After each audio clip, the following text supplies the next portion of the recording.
In this module, we shall discuss about the post-GATT International Economic Order.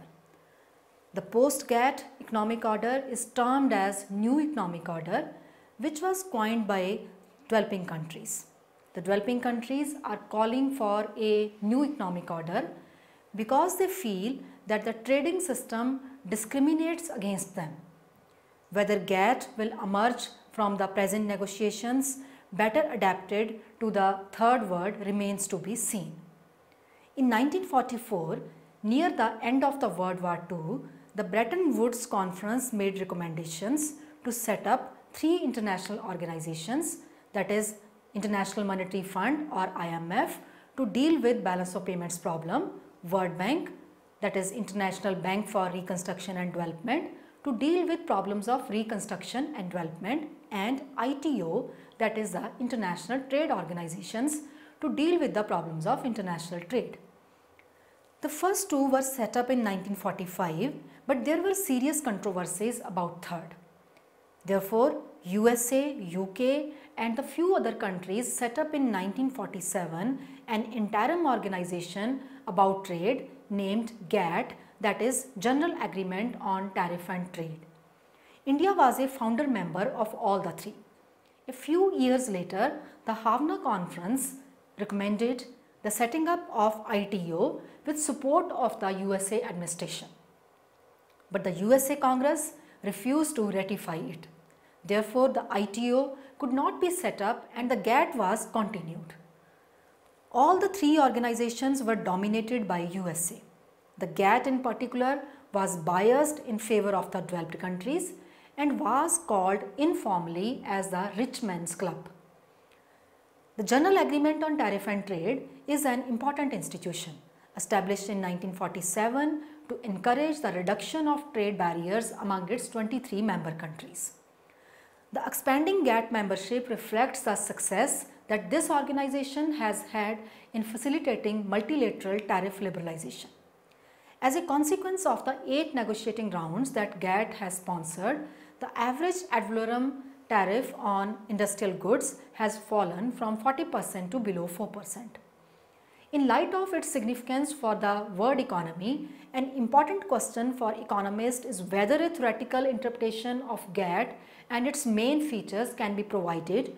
From 1948 to 1994, the General Agreement on Tariff and Trade provided the rules for much of the world trade and presided over periods that saw some of the highest growth rates in international commerce. The Havana Conference began on 21st November 1947, less than a month after GATT was signed. The ITO Charter was finally agreed in Havana in March 1948. But ratification in some national legislatures proved impossible. The most serious opposition was in the US Congress, even though the US government had been one of the driving forces. In 1950, the United States government announced that it would not seek congressional ratification of the Havana Charter and the ITO was effectively dead. So the GATT became the only multilateral instrument governing international trade from 1948 until the WTO was established in 1995. If the continents from that hesitant start in 1948 in Havana, Cuba via annexee, that is France, Tokyo seemed well established. But throughout those 47 years, it was a provisional agreement and organization. Much of the history of those 47 years was written in Geneva, but it also traces a journey that spanned UK, Tokyo, Punta del Este and Montreal in Canada, Brussels in Belgium and finally to Marrakesh in Morocco in 1994. During that period, the trading system came under GATT, salvaged from the aborted attempt to create the ITO. GATT helped establish a strong and prosperous multilateral trading system that became more and more liberal through rounds of trade negotiations. But by the 1980s, the system needed a thorough overhaul. This led to the Uruguay round and ultimately to the WTO. As in the early years, the GATT trade rounds concentrated on further reducing tariffs. Then the Kennedy round in the mid-60s brought about a GATT.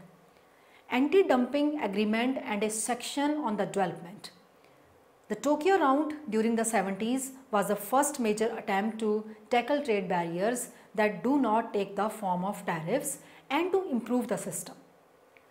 The 8th, the Uruguay round of 1986 to 94 was the last and most extensive of all. It led to the WTO and a new set of agreements. The WTO replaced GATT as an international organization, but the general agreement still exists as the WTO's umbrella treaty for trade in goods, updated as result of the Uruguay round negotiations.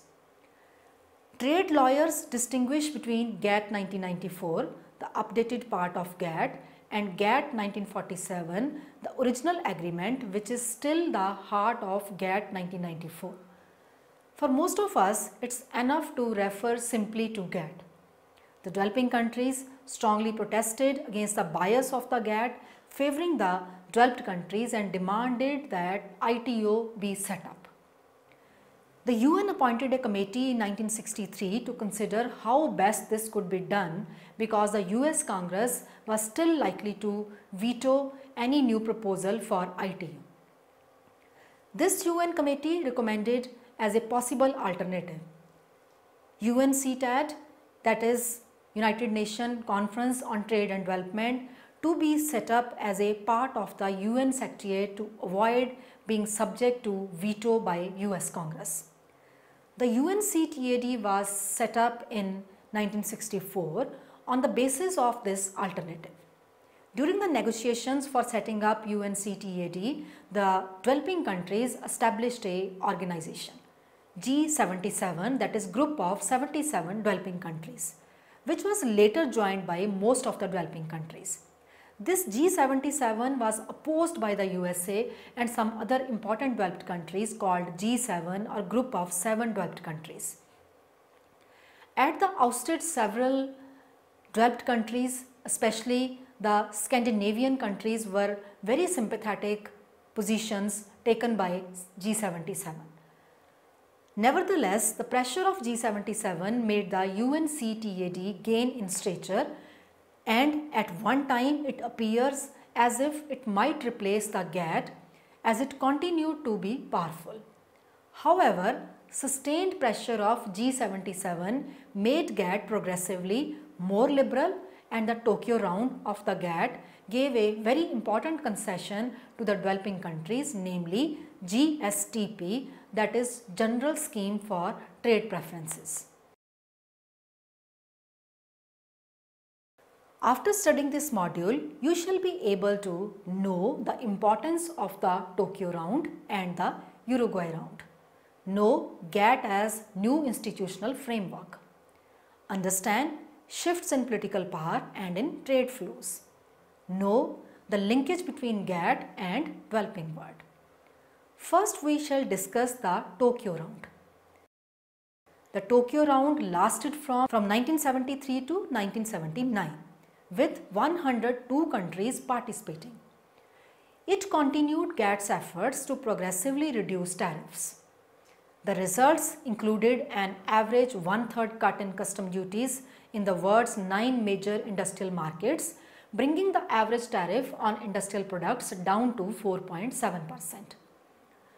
The tariff reductions phased in over a period of 8 years involved an element of harmonization. The higher the tariff, the larger the cut proportionally.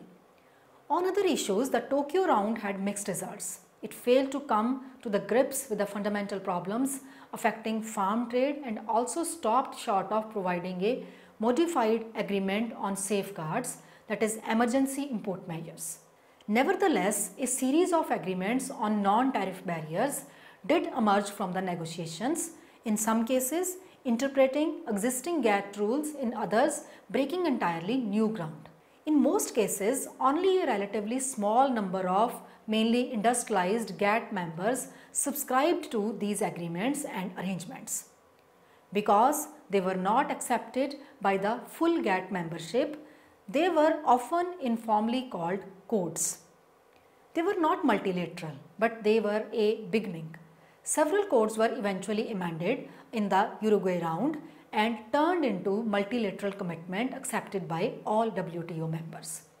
Only 4 remained plurilateral, those on government procurement, bovine meat, civil aircraft and the dairy products. In 1997, WTO members agreed to terminate the bovine meat and dairy agreements, leaving only 2. GATT was provisional with a limited field of action, but its success over 47 years in promoting and securing the liberalization of much of the world trade is incontestable. Continual reductions in tariffs alone helped spur very high rates of world trade growth during the 1950s and 60s, around 8% a year on average. And the momentum of trade liberalization helped ensure that trade growth consistently outpaced production growth throughout the GATT era, a measure of countries' increasing ability to trade with each other and to reap the benefits of trade. The rush of new members during the Uruguay round demonstrated that the multilateral trading system was recognized as an anchor for development and an instrument of economic and trade reform. Moving on to the Uruguay round. The emergence of USA as a single superpower after the up of USSR greatly increased its clout, with prompting and strong support from TNCs, that is transnational corporations, which got specially interested in this juncture. USA pressed that GATT should no longer be confined only to tariff and trade in goods, but should be also extended to services, investment and intellectual property rights, and there should be a WTO, that is World Trade Organization, to oversee all these 4.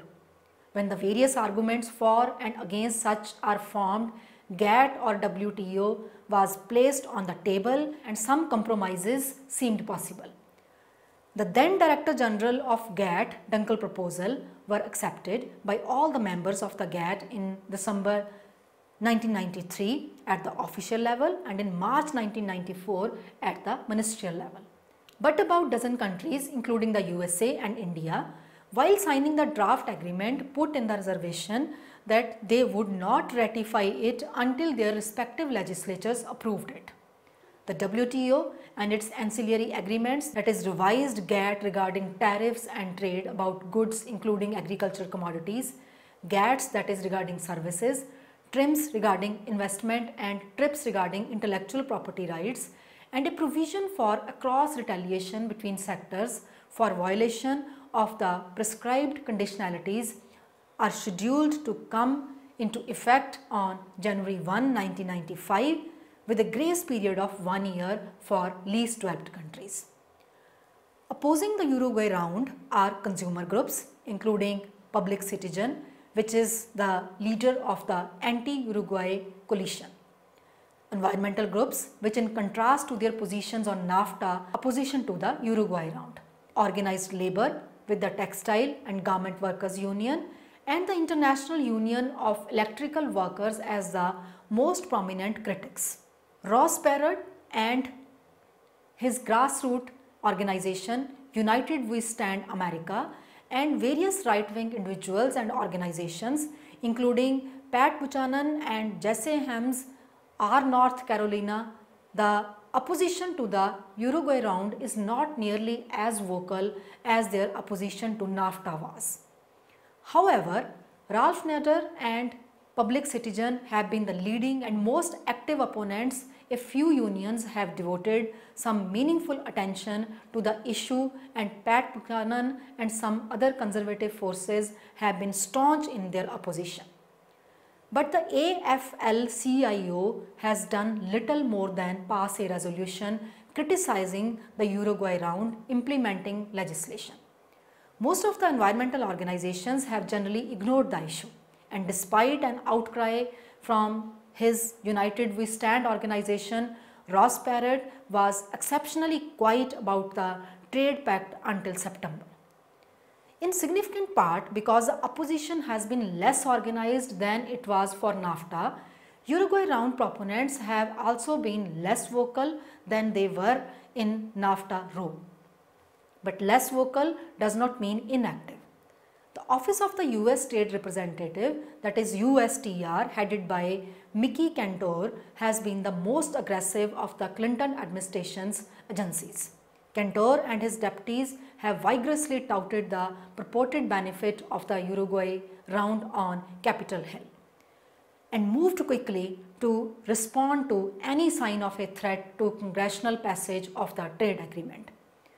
The overall effect of the Uruguay round would be to level the playing field, says Bruce Bunch, a spokesperson for General Electric.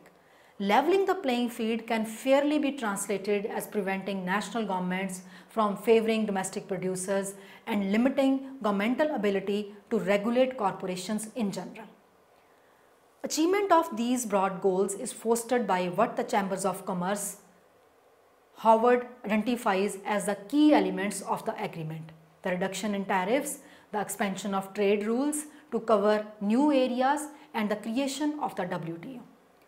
One of the ways the Uruguay round extends trade rules to new areas in its explicit application of GATT rules to the category of technical barriers of trade, which means product standards designed to protect the environment, consumer safety, worker health and similar ends.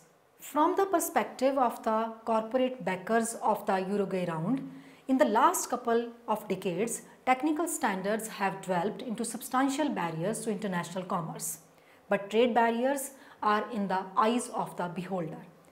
Critics of the Uruguay round see many of the laws described as technical barriers by business interests as hard-fought citizens' victory won in democratic arena, providing important protections to people's and environmental well-being. US Uruguay round opponents fear foreign-based companies will encourage their governments to challenge the generally more advanced US health, safety and environmental regulations as unfair barriers to trade. Already in reports published by the European Union, Japan and Canada, the major US trading partners have identified a host of US laws designed to protect consumer and environmental well-being that they believe to be illegal barriers to trade. A sampling of the US laws on the hit list illustrates the wide array of laws that may be vulnerable to attack under the new GATT. These laws and regulations include regulations limiting the level of lead permitted in ceramic dishes, domestic safety law covering electric shavers, and a California law requiring glass containers for food and beverages to contain a minimum percentage of recycled glass. Uruguay round opponents also fear that US-based companies may manipulate the process to challenge domestic laws as well. The Uruguay round will provide a great incentive for US companies to rent a government to pursue trade challenges of policies that could not be shaped to their liking through the democratic process, says Lori Wallish, Director of Public Citizens Trade Program. The problem is that GATT's long-standing non-discrimination principle has been expanded in the Uruguay round into a battery of stringent tests which go far beyond any rational interpretation of non-discrimination. Any health, safety or environmental measure must be able to pass all of these tests, or its risks being declared GATT legal. Probably the most severe of these tests is the requirement that a health, safety or environmental measure be the least trade restrictive means to achieve a particular goal. The political infeasibility of a purportedly less trade restrictive alternative would not be a defense.